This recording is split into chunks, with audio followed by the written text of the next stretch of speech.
Welcome to NTD Newsroom. I'm Don Ma. President Trump declares the State of the Union strong, addressing issues including border security and bringing faith back into American life.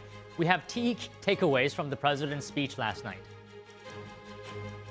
The Trump administration says tariffs for some trading partners could hit 15% or higher. What U.S. Trade Representative Jamieson Greer has to say about the administration's plans. Vice President J.D. Vance promising to fight government fraud aggressively. He now leads the Trump administration's war on fraud. President Trump's nominee for Surgeon General is testifying before the Senate today. We have the latest on the long-awaited hearing.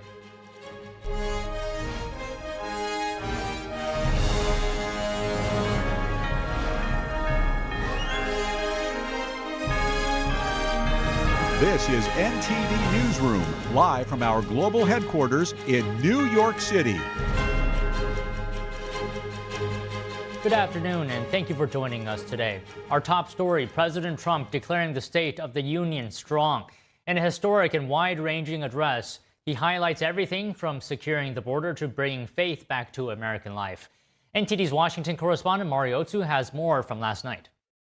That was historically a long speech, clocking in at just under an hour and 48 minutes, beating former President Bill Clinton at an hour and 41 minutes. And a major focus of President Trump's address is his administration's stance on immigration and crime. That's as he's demanding the full and immediate restoration of all funding for the Department of Homeland Security. He's also calling on Congress to pass what he will call the Delilah Law, which would bar any state from granting commercial driver's licenses to illegal aliens. The president stressing that many illegal immigrants do not speak English and thus cannot read even the most basic road signs. And the so-called Delilah Law is named after the story of Delilah Coleman, who was 5 when she was critically injured in a car crash caused by a trailer driven by an illegal immigrant. Delilah miraculously survived those injuries and was here tonight. Take a look. Marcus, a fantastic man. Delilah, please, you are a great inspiration. Please stand up.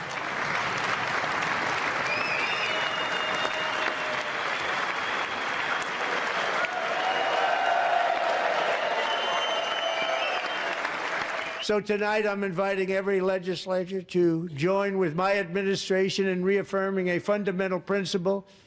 If you agree with this statement, then stand up and show your support. The first duty of the American government is to protect American citizens, not illegal aliens.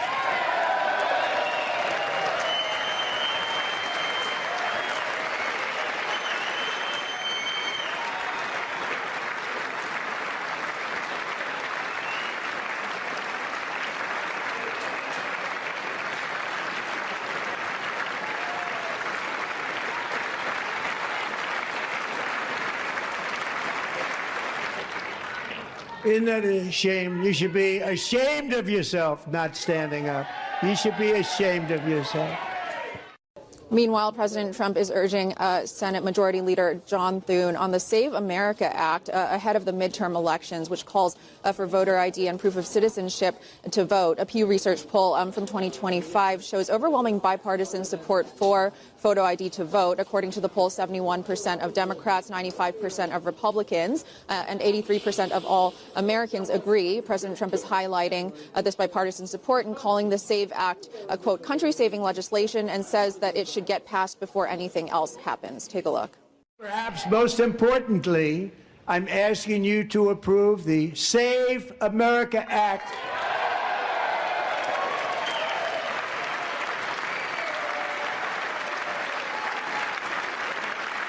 To stop illegal aliens and others who are unpermitted persons from voting in our sacred American elections. That cheating is rampant in our elections. It's rampant.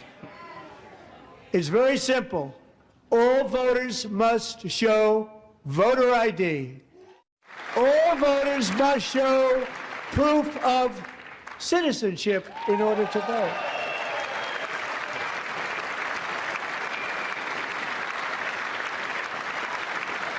And no more crooked mail-in ballots except for illness, disability, military, or travel. None. And in terms of other policy, President Trump is calling on Congress to codify his most favored nation drug pricing program into law as he touts reducing prescription drug prices. He also highlights signing an executive order to ban large Wall Street investment firms from buying single-family homes and is calling on Congress to make that ban permanent. But on the cultural front, meanwhile, President Trump is paying homage to one of his special guests in the audience, Erica Kirk, widow of assassinated conservative activist Charlie Kirk. Take a look. That during my time in office, both the first 4 years and in particular this last year, there has been a tremendous renewal in religion, faith, Christianity, and belief in God. In Charlie's memory, we must all come together to reaffirm that America is one nation under God, and we must totally reject political violence of any kind. I'd be remiss to not point out a rare moment of bipartisan standing ovation when the Olympic men's hockey team entered the chamber at the top of President Trump's address. And for all of these reasons, I say tonight, members of Congress, the state of our union is strong.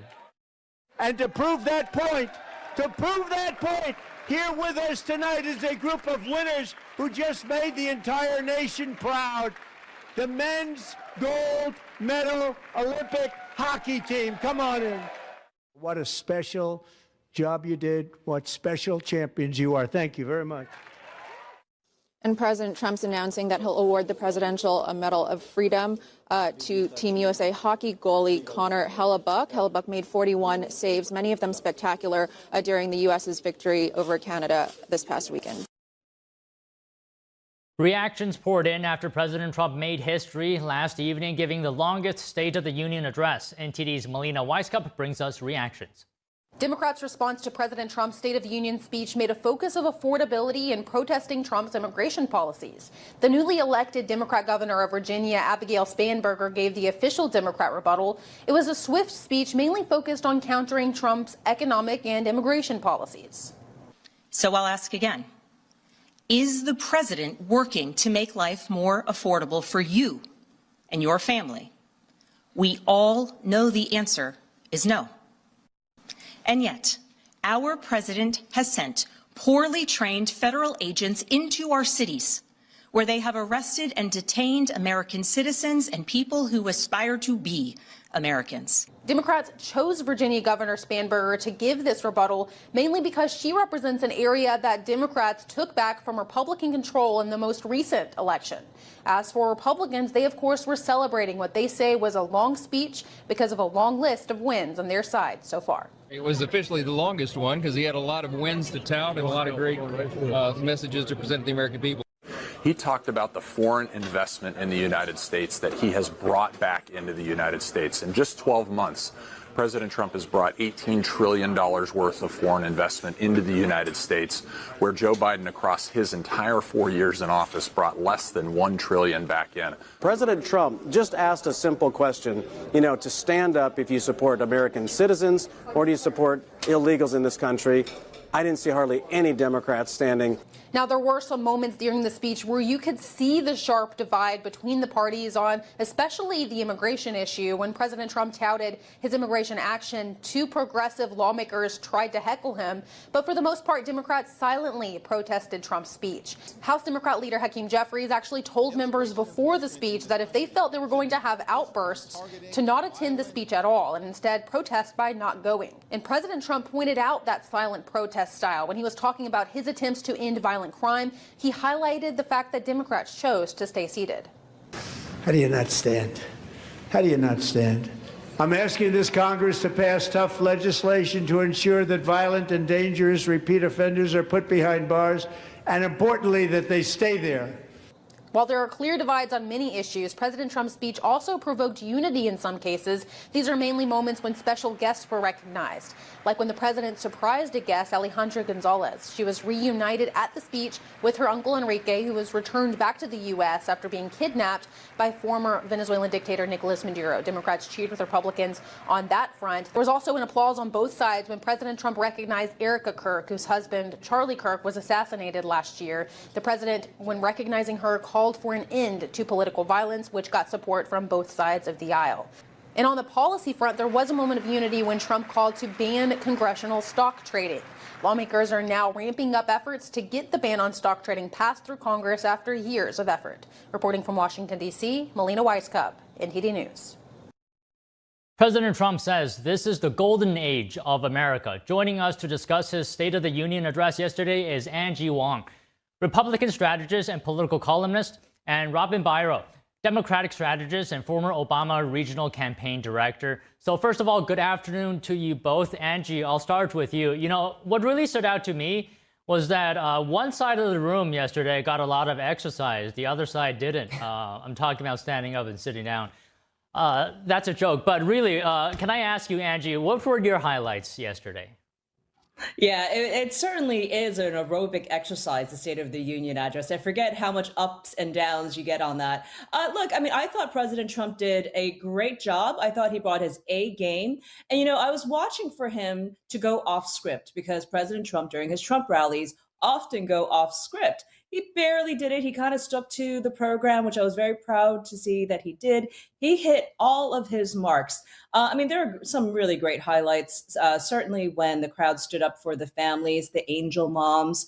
I was very disappointed to see that Democrats did not stand up for the mom who lost her daughter in a violent attack in I think it was, not Georgia, in a different state. I can't remember. I apologize. But, you know, I'm just, you know, I wanted to see more immediacy from President Trump. In fact, you know, he gave us a lot of his accomplishments, but I wanted to see his plans for the midterms, which he didn't really deliver on. See, I'm the sales force for the Republican Party. I need to go out there and convince my voters to vote in November. So I need a little bit more from that. But overall, I thought he did a fantastic job. Okay, Robin, your highlights. That's not the first time that I've heard that. Andrew's not the first person I've heard that from, that he really didn't deliver enough for Republicans headed towards the midterms, meet the so-called proverbial meat that they need headed toward the midterms. My highlights, I'm speaking as a veteran Army Ranger. I loved the Medal of Honor recipients. Usually that takes quite a bit of bureaucratic red tape. It can take 18 months to many years to be awarded a Congressional Medal of Honor. So I was heartened to see that process sped up and those two recipients, especially the gentleman who I believe was 100 years old. It was just a remarkable time. And those moments I appreciated because they enjoyed wide bipartisan support. That made me remember back when I was a teenager and these things felt more like pep rallies to me. The State of the Union address felt more like a pep rally, and we were all across the aisle chanting USA, USA, and we would stand for victories, and it wouldn't be just a partisan thing depending on who's in power at the moment. Don? So Angie, to be clear, are you saying that perhaps President Trump didn't do as well as he could have in getting his message across to voters? Maybe you can elaborate a bit more. No, I thought he did a great job touting his accomplishments, both domestically and abroad. I was expecting to come away with some sort of surprises. I was actually expecting to hear some sort of announcement on Iran. That was what was rumored all day yesterday, that there was a deal that might have been made. I wanted to walk away with something else other than, well, we did such a great job. Because quite honestly, you could do a great job on every single front. But until Americans feel it in their pockets, and I think, you know, he went on about the great accomplishments of the Trump administration's economy. But until I feel it in my pockets, until I feel comfortable that we have a very confident economy going forward, you know, it's going to be really difficult to sell that message to voters during the primaries as well as in November for the midterm elections. So I think that's where I wanted him to address it a little bit more, where we knew that somewhere down the pipeline within 6 months' time that we're going to see some major savings in this country. Okay, understood, Angie. So, Robin, let me go to you. To your point earlier that standing up shouldn't be a partisan thing, I think there was one specific point during the address that really highlighted this. President Trump invited Democrats to stand up to show support. I want to show that clip, actually. Let's take a look. So tonight I'm inviting every legislator to join with my administration in reaffirming a fundamental principle. If you agree with this statement, then stand up and show your support. The first duty of the American government is to protect American citizens, not illegal aliens.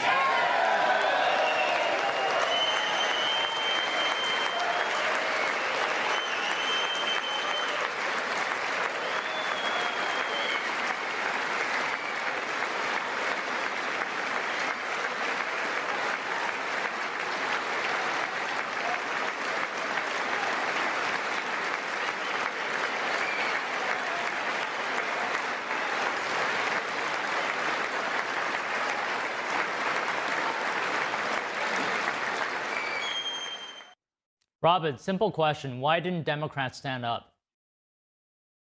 Because we're politically entrenched and have been. Look, this happens when Republicans, if Democrats have the office, Republicans stay seated, firmly entrenched in their seats, even if it's something that should appeal across the aisle. I just hate that we do that in this country because, look, last night I watched this with a friend of mine who's going off to basic combat training in just a couple of weeks.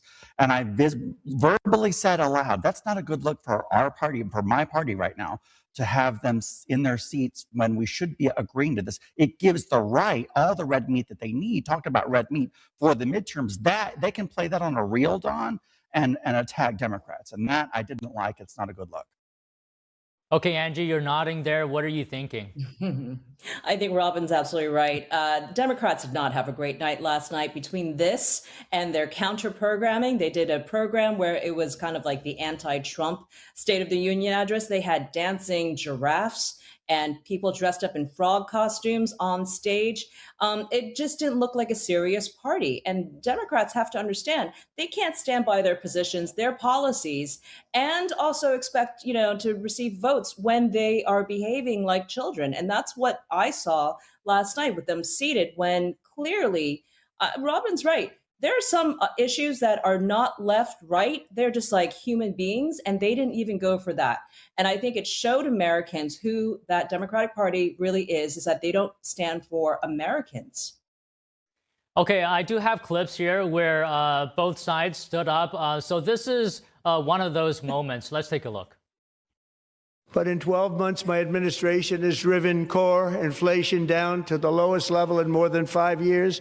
And in the last 3 months of 2025, it was down to 1.7%. Okay, so that was a different clip. I was going to show that the hockey team came down. Let's take a look at that. Here with us tonight is a group of winners who just made the entire nation proud. The men's gold medal Olympic hockey team. Come on in.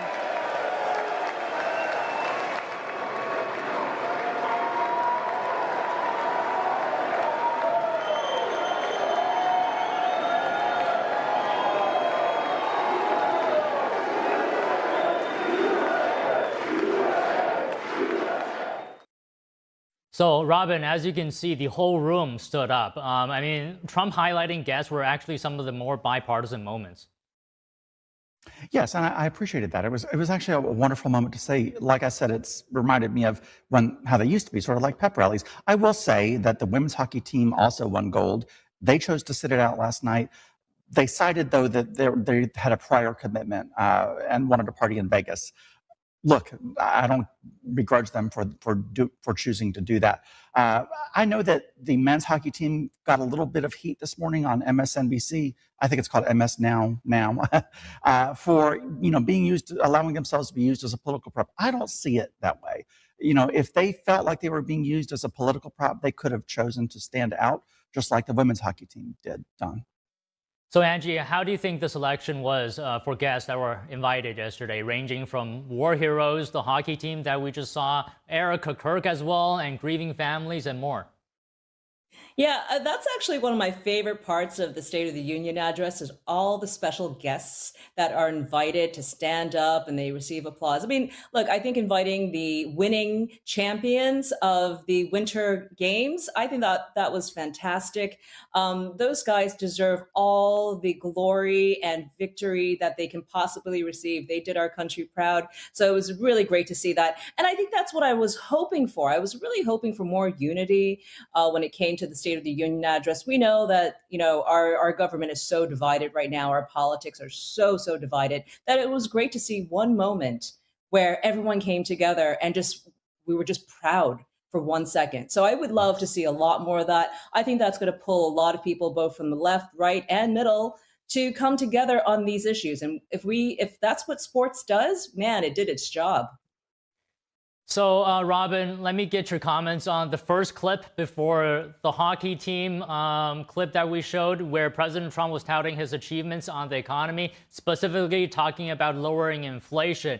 Now, the Democratic response, the official Democratic rebuttal delivered by Spanberger, challenged Trump's portrayal of the economy and argued that Americans still face high costs. Your comments? So let's get into this.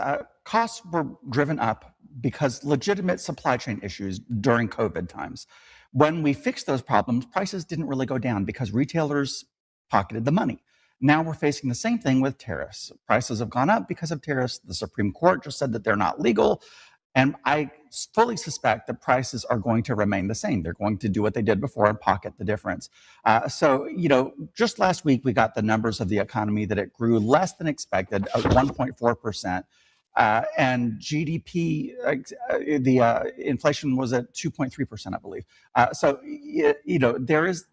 people are feeling the hurt in their wallets. Not a significant amount, but enough to notice. I'm a single dad of 2 school-aged kids. I notice that when I go to the grocery store. So, Angie, some Democratic strategists are calling Trump's speech tone-deaf. And according to a Pew Research poll, around 72% say the economy is either poor or fair. What do you say?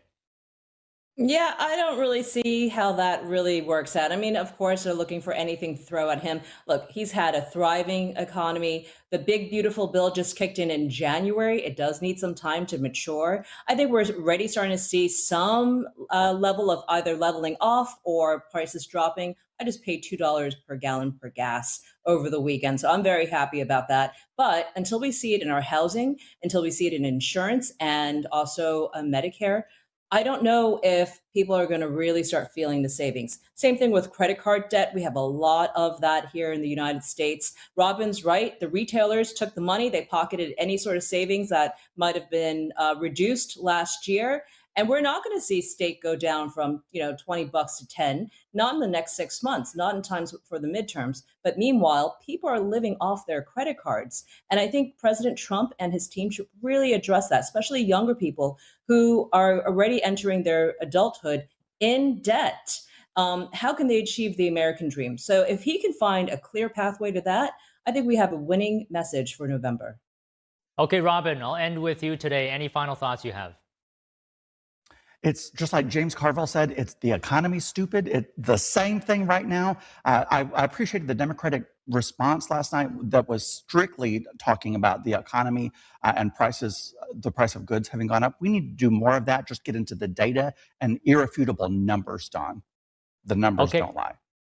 All right. Great comments from both of you. Thank you for your time today. Thank you, guys.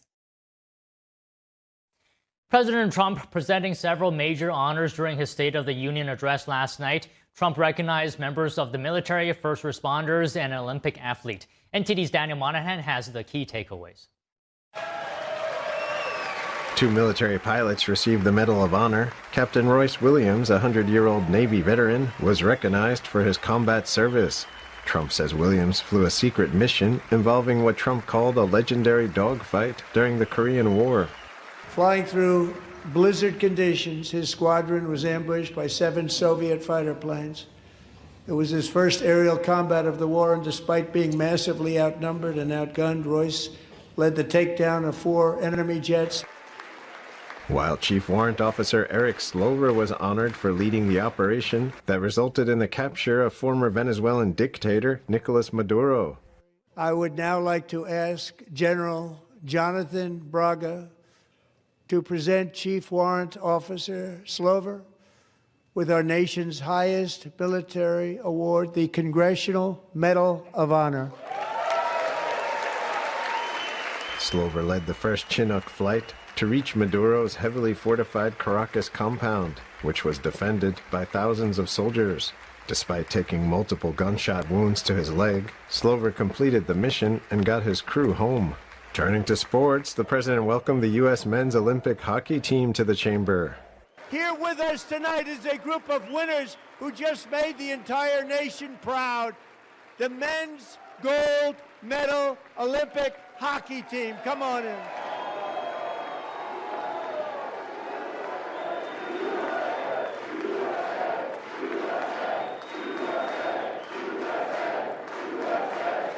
Trump announced he will award Olympic gold-winning goalie Connor Hellebuck with the Presidential Medal of Freedom. Think of it, 46 shots on goal, and I asked him, the one shot, the one where you put your stick in the back and it hit the neck of your stick and bounced off, you practice that, or was that a little lucky? He refused to answer that question.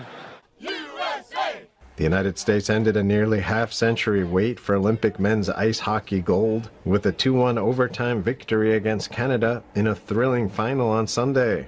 The president also honored the West Virginia National Guard members who were attacked in Washington, D.C. with the Purple Heart. Trump announced he had awarded the family of Sarah Beckstrom and her colleague Andrew Wolf with the awards. Sarah Beckstrom died in order to defend our capital, and we are honored to be joined by her wonderful parents.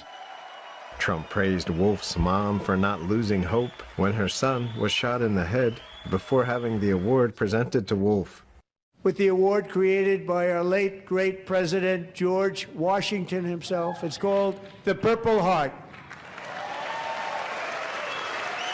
The announcement prompted several minutes of bipartisan clapping. Trump also recognized World War II veteran George Buddy Taggart, who fought under General Douglas MacArthur. And 81 years ago this month, he liberated the largest internment camp in the Philippines, one of the largest anywhere in the world. Coast Guard Petty Officer Scott Ruskin received the Legion of Merit for rescuing 164 girls during last year's Texas floods. As the waters threatened to sweep her away, 11-year-old Millie Kate McClament closed her eyes and prayed to God. She thought she was going to die. Those prayers were answered when Coast Guard rescue swimmer Scott Ruskin descended from a helicopter above. Nobody knew where he came from. Trump said it was Ruskin's first ever rescue mission. In all, 27 Camp Mystic campers and counselors died in the flood in July last year when the Guadalupe River rose roughly 26 feet in just 45 minutes. Daniel Monahan, NTD News. Vice President J.D. Vance promising to fight government fraud aggressively. He now leads the Trump administration's war on fraud. More news after this break.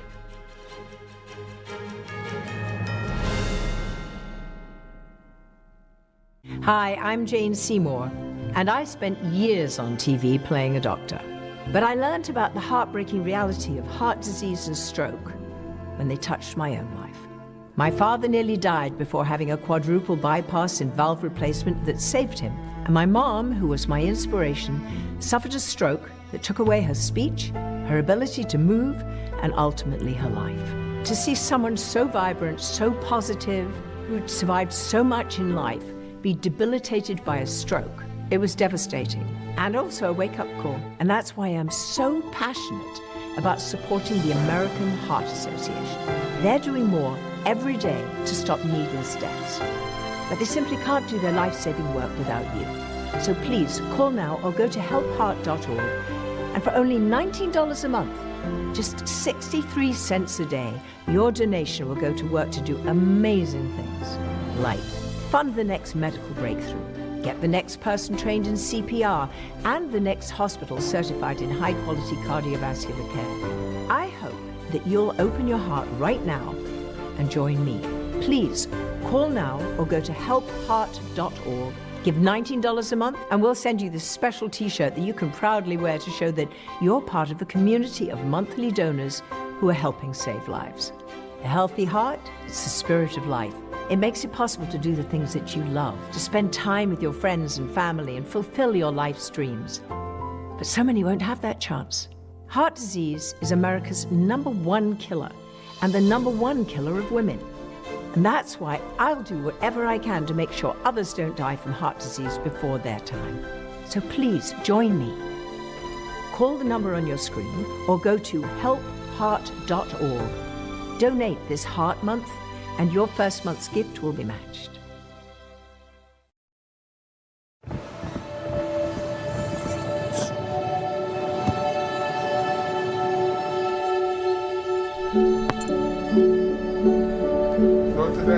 I don't remember how it started.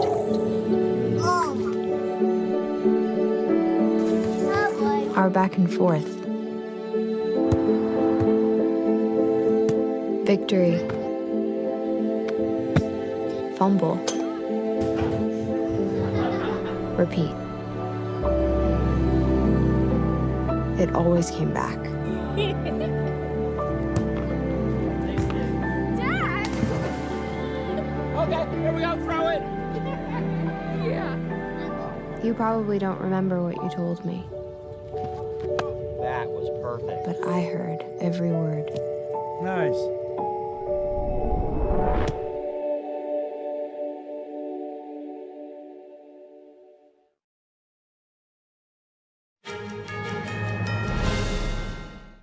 Vice President J.D. Vance says he will work very aggressively to tackle welfare fraud. Here he is speaking on Fox News earlier today.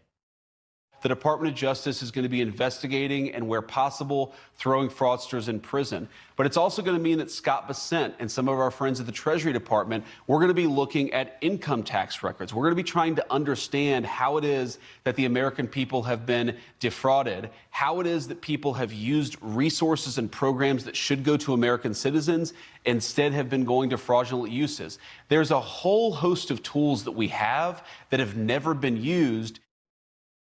During the State of the Union address last night, President Trump named Vance the leader of the war on fraud. The vice president says Trump has asked him to take a full whole government approach. He adds that billions of dollars in Medicaid and child care funding could have gone to illegal immigrants fraudulently. During his speech, Trump says that fraud was rife around multiple states and that a task force was required to eliminate it.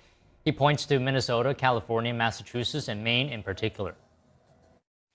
The vice president will hold a press conference later this afternoon at 4:30 p.m. Eastern Time to announce actions to combat fraud.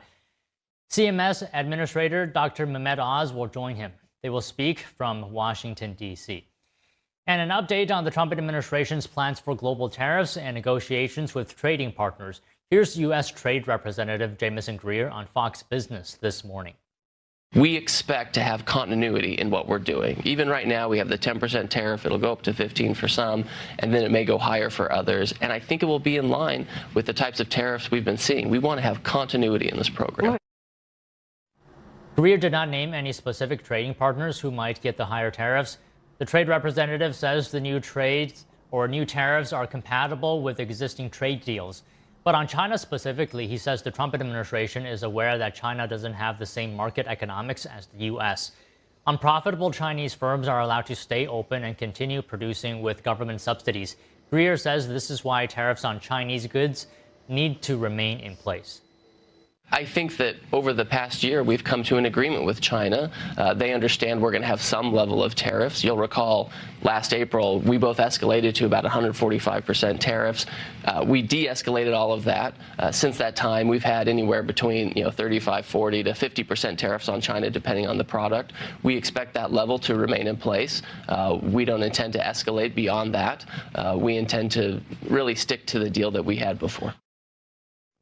This comes as President Trump is expected to visit China in April. Meanwhile, the trade representative said he spoke with his Canadian counterpart earlier today and said they would meet in Washington in a couple of weeks. Greer said he's open to talk and will see what the Canadian side has to say. He added that the Trump administration will review the USMCA trade agreement by July 1st. President Trump's nominee for Surgeon General is testifying before the Senate's Health, Education, Labor, and Pensions Committee. Ranking member Vermont Senator Bernie Sanders asking Casey Means about her stance on vaccines and autism. The American Medical Association, I don't know if you're a member of it or not, is the largest professional association of physicians representing over 270,000 doctors. And they wrote in November that, quote, an abundance of evidence from decades of scientific studies shows no link between vaccines and autism, end quote. In contrast, Secretary Kennedy has said, quote, I do believe that autism does come from vaccines, end of quote. Dr. Means, who is right? Is the AMA right? Is the scientific community right? Or is Secretary Kennedy right? I am not here to complicate the issue on vaccines. And also, I, as a physician, am very careful with my words, and I don't think it's responsible to say that we're not going to study when kids are getting many medications. I think it's important to just keep it on the table. Senators questioned Means about a range of policies And topics from pesticides to chronic disease, the Surgeon General is the country's chief doctor tasked with providing Americans with the latest health information and recommendations. Means is Trump's second nominee for the role after withdrawing his prior pick in May. Means graduated from Stanford University in 2009 and went on to obtain her medical degree from the Stanford University School of Medicine. She spent several years in private practice in Oregon before co-founding Levels, a health testing company. Means has said she will resign from her position with Levels and forfeit or divest stock options and stock in the company if her role is confirmed. 15 states are suing the Trump administration over revisions to the childhood vaccine schedule. The lawsuit argues it illegally changed the recommendation status for several vaccines. The plaintiffs allege the administration violated that requirement by placing members of the CDC's Vaccine Advisory Committee. The lawsuit and many experts argue the new schedule could harm the health of children, with a separate lawsuit filed in 2025 by health organizations. In that case, government lawyers said the vaccine schedule was reasonably updated. They said the changes followed recommendations from top health officials. President Trump said it's better aligned with some other nations. The government also said Kennedy's replacement of the CDC panelists was legal. Officials argue that the members come from a variety of professional backgrounds and that the panel offers complex and nuanced perspectives. The Coast Guard has reinstated 56 service members who were discharged for refusing to comply with the 2021 COVID-19 vaccine mandate. Officials say the members have been fully restored to duty with back pay and retroactive benefits. Homeland Security Secretary Kristi Noem is calling the move a victory for religious, personal, and medical freedom for all Americans. The reinstatements follow an executive order signed by President Trump in January 2025 that directed the military to allow discharged troops to rejoin with full back pay. The Coast Guard approved the reinstatements earlier this month, restoring rank, seniority, and other benefits, with more than 8,000 service members discharged across the military under the mandate. Former Treasury Secretary Larry Summers will resign from teaching at Harvard at the end of the academic year amid a university review into his ties to Jeffrey Epstein. Documents released by the Justice Department last month showed email correspondence between Summers and the disgraced financier. Summers served as Treasury Secretary under former President Bill Clinton and president of Harvard for 5 years starting in 2001. He has been on leave from Harvard since November. Summers resigned from the board of OpenAI the same month after Harvard announced its review. His decision comes amid a series of resignations by influential figures across academia, business, and government after their ties to Epstein were revealed. Meanwhile, in related news, the co-director of Columbia University's Brain Institute is stepping down. His resignation comes after documents released by the Justice Department showed a friendship with Epstein. Dr. Richard Axel said he is stepping down from his position as co-director of the Zuckerman Mind-Brain Behavior Institute at Columbia. He is also resigning from his role as investigator at Columbia's Howard Hughes Medical Institute. In a statement, Axel apologized to friends, students, and colleagues, adding, quote, "My past association with Jeffrey Epstein was a serious error in judgment, which I deeply regret." A Nobel Prize winner, Axel has worked as a professor at Columbia for 53 years. He said he will continue to work for the Brain Institute and remains dedicated to the university. A U.S. Air Force plane hit a concrete barrier yesterday while attempting to take off during a training exercise in the Philippines.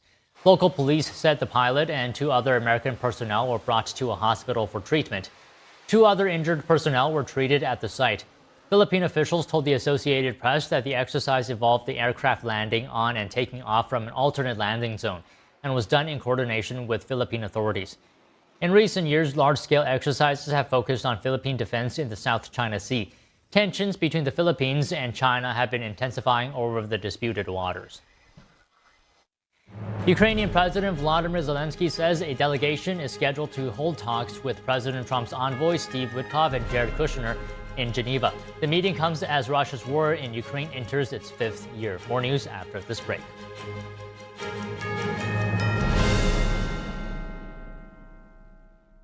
Is deep-sea fish oil really healthy? Due to pollution in the oceans, most fish contain heavy metal elements and radioactive substances. That's why it's so important to choose a pure source of omega-3. Puritan Green Vegetable Omega-3 is made from purslane and perilla seeds, which are rich in nutrients and minerals. It effectively improves brain power and is beneficial to the heart's health. Puritan Green Vegetable Omega-3. Eat 2 a day and you'll feel brand new. With Select Specs £6 specs, you can get 10 pairs of prescription glasses for just £60. That includes frames, prescription lenses, and delivery free to your door. And what makes this really special is each pair can have a different prescription. So it's glasses for everyone. SelectSpecs.com/£6. 10 frames, all with prescription lenses and delivery for just £60. You don't get that on the high street. Right now you can save an extra 5% with offer code CG5OFF. There's cultures that have been lost, but this culture hasn't been.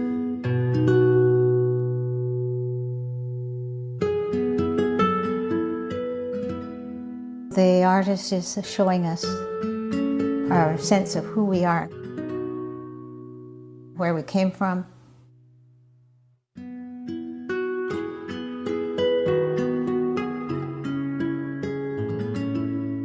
You look at his hat. His hat is knitted probably by a man because a man traditionally knitted the hats. That hat tells you the story of who this person is, what his place in the culture is, the animals around him. Everything's all contained in the messages in the hat. And the tool that he's carrying over his shoulder. This is a centuries-old tool that has been able to rework the mountains. Those traditions are invaluable, and if we don't honor those traditions, then we're rootless. The artist is showing us the value of maintaining our culture and respecting our culture.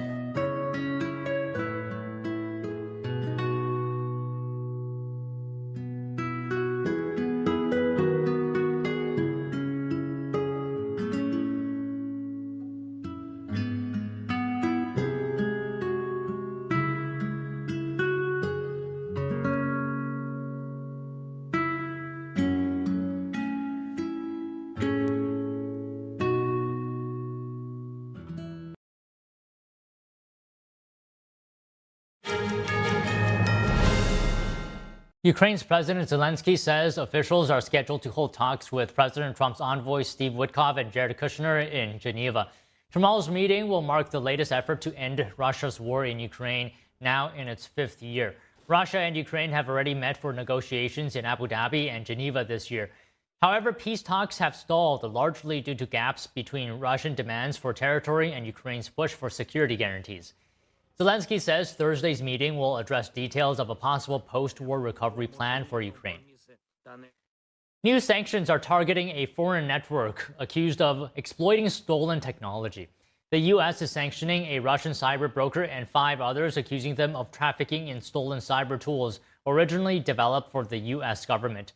The Treasury and State Departments announcing sanctions on the Russian national and his company Matrix LLC. Treasury officials say the company obtained at least 8 cyber tools that were meant exclusively for the U.S. government and select allies.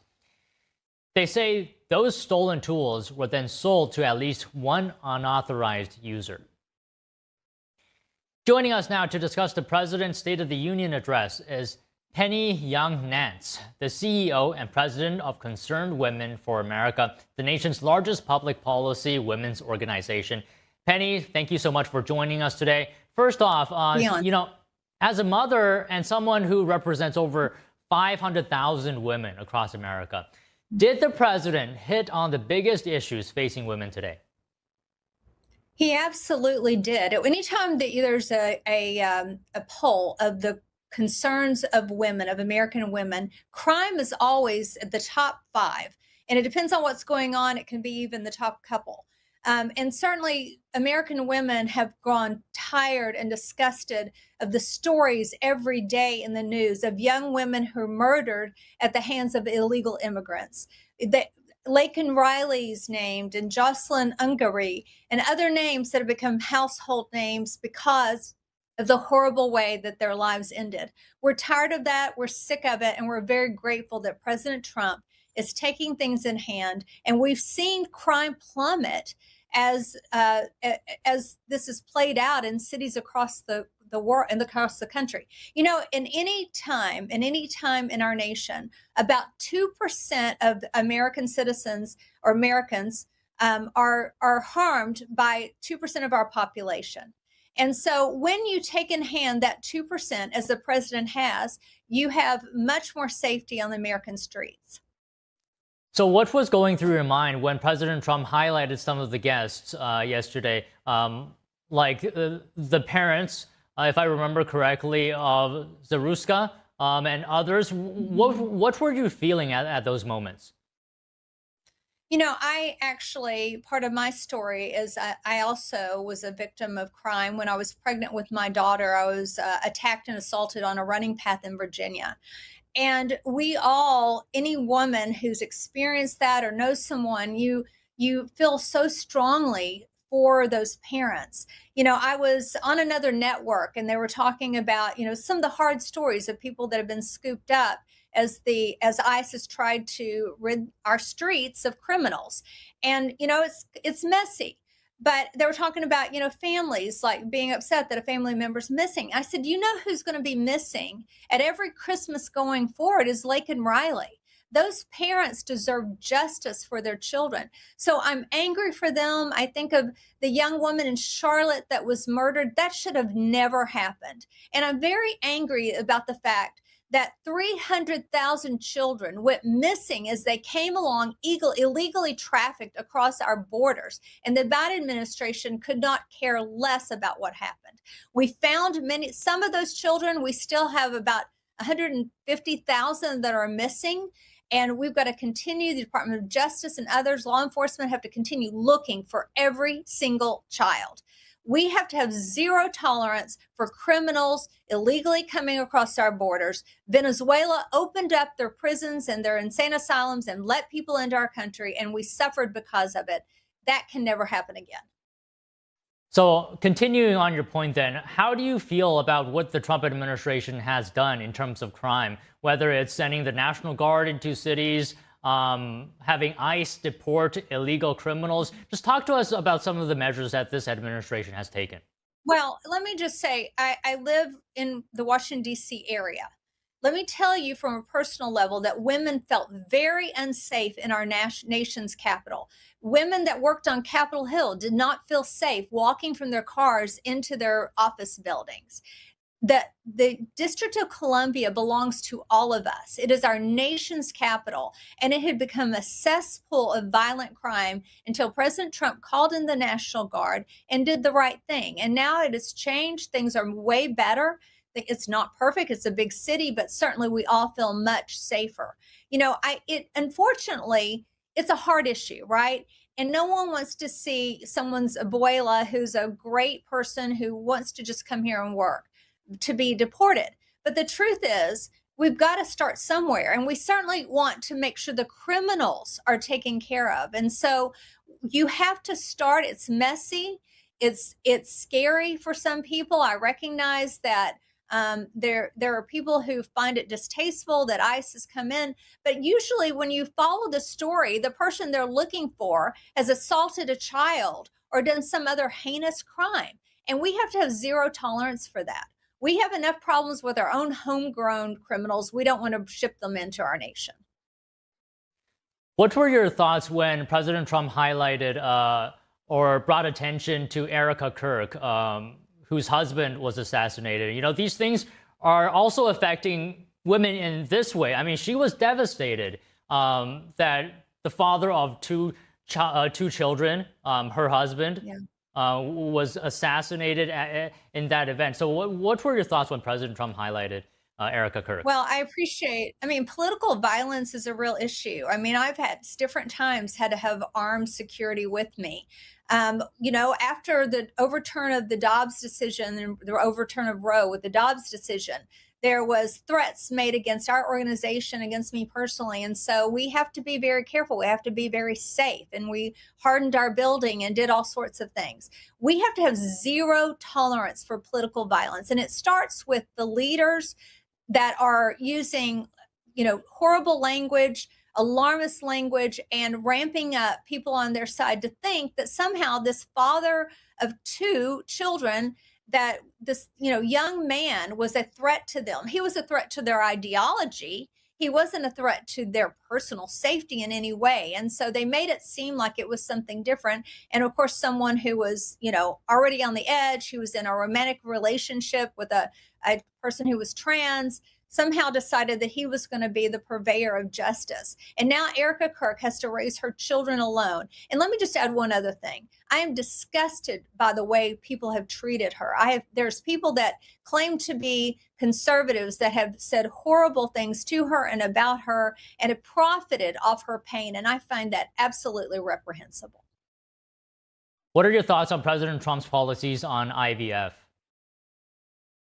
I would like to say that I think that we have to really think through that issue. I know that it's controversial within Christian communities, but I think we have to have a lot of compassion for women who are dealing with infertility. I feel like at Concerned Women for America, our first purpose is to end abortion. We are losing 1 million children a year. By the way, we're not even at replacement rate anymore in the U.S. The kooks that told us that there was a population explosion now have to admit that they were wrong. And replacement rate is 2.1. We're at 1.6 in our country. If we keep going, we're not going to be able to continue with the same level of Social Security, Medicare, Medicaid for our elderly people. There's not enough human beings in our nation right now to continue at that level. Besides, you have many young people that are missing out on the joy and the completion that parenthood gives you. So we're working to end abortion, to protect human life, to protect it from conception to natural death, and to have compassion for women who feel like they're in this moment, they don't know what to do. We're working on a piece of legislation called pregnancy.gov that puts all the options. Often women don't even know all the options that are open to them. And they have to go to many, many websites to find out right now. But we have right now in this country $1 trillion in social services, things like healthcare, things like housing and educational grants and foster care and adoption services and many, many other opportunities for women that support them in an unplanned pregnancy. So we're trying to get that all in one place under HHS, constantly updated and available by your zip code so that you can know what's in your area. So if a woman is facing an unplanned pregnancy, that she's able to reach out and know what options are available to her and perhaps, and we hope, will choose life instead. And I just wanted to add to your point that you said we're not at replacement level even.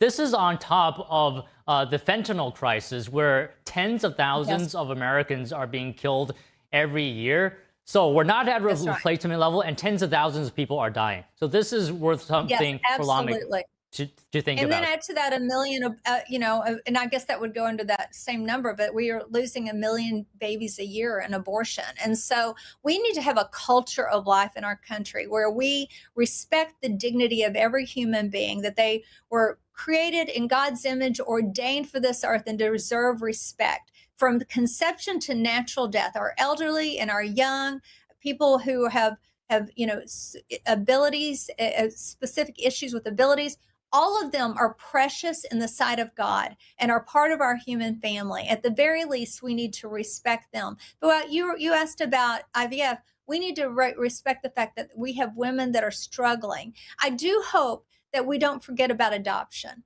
We have children that are in foster care and adoption right now, many of whom are not available for adoption for various and sundry reasons. And I think we need to lean into that more. And make them available earlier for adoption. But there are children who need forever homes. And so I would urge people to also consider to be willing and to be open to bringing in another child into their family. Yeah, that is a great point as well. But that's all the time we have for you today, Penny. Really great to speak with you. Thank you so much. You too. God bless you. Australian Prime Minister Anthony Albanese was briefly evacuated from his office official residential area in Canberra yesterday. The evacuation came after a bomb threat targeted a dance and music company. The threat came just days before a scheduled performance by New York-based Shenyun Performing Arts. We shouldn't allow such hate crime and foreign interference continue in Australia by the Chinese Communist Party. This is unacceptable. I want to make sure that we have a united front. Shenyun is a New York-based performing arts company that seeks to revive 5,000 years of Chinese civilization. The company advertises China before communism. It was founded by artists fleeing the Chinese Communist Party's persecution of Falun Gong, a peaceful meditation practice. Over the past 2 years, Shenyun has been subject to a transnational suppression campaign involving bomb threats, threats of violence to performers, and misinformation campaigns. Ahead of Shenyun's Australian tour, emails were sent to the company's local presenter. They warned that explosives had been placed around the Prime Minister's home if the show went ahead. The threats followed a January statement by the Chinese consulates in Sydney and Melbourne urging Australians not to watch Shenyun. Authorities investigated but found nothing suspicious. Shenyun confirmed it would continue its Australian tour and called for a full investigation into the threats. OpenAI says ChatGPT helped uncover a Chinese operation aimed at influencing dissidents abroad. It says a Chinese official used the program like a diary to document the alleged campaign. In some instances, the company says operators disguised themselves as immigration officials or used forged court documents. OpenAI says the purpose was to silence Chinese dissidents. It says investigators were able to match the diary notes with real-world activities. In the Supreme Court today, a homeowner argues that his local county cheated him out of the fair value of market of his home. NTD's Arlene Richards reports after this break.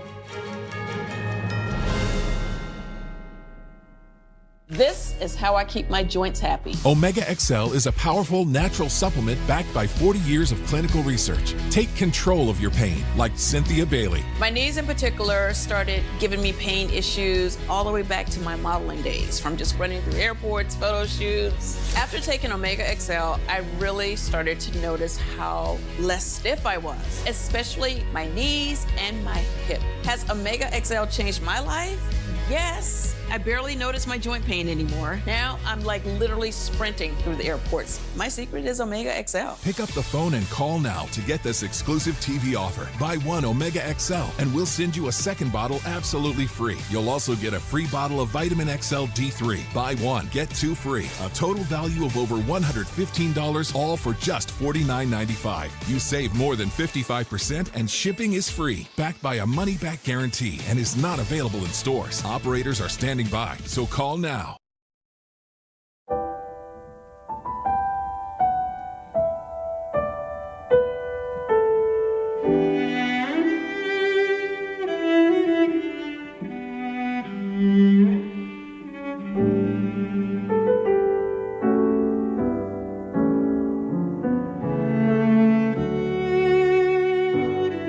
大提琴不仅仅是一件乐器，它是有生命、有感情的，需要我们精心的照顾。往往我们一个小小的动作，可能都会对人情绪产生微妙的影响。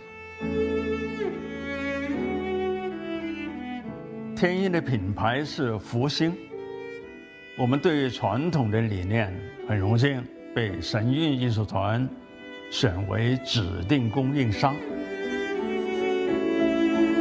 时间是酿造音色的不可替代的陪伴。